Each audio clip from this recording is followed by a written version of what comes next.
Oh! Oh! Yay!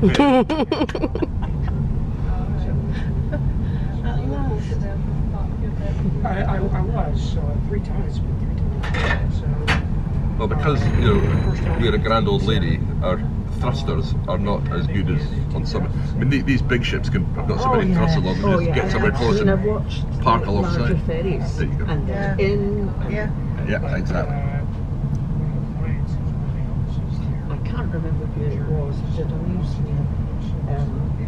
We were alongside one side of the pier. This great big huge ferry came in at the other side. Craning our next. But they were just looking gently down on us.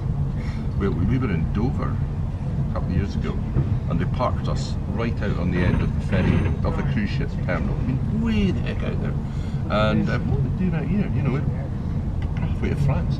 And we woke up in the morning, and one of those had been berthed in behind us, and it felt a bit like that. You walked out in the sky and went, like, I've got a photograph of that. Yes. Dover, there's this great big cruise ship, and our little one. Yes, that's right. Where is ours?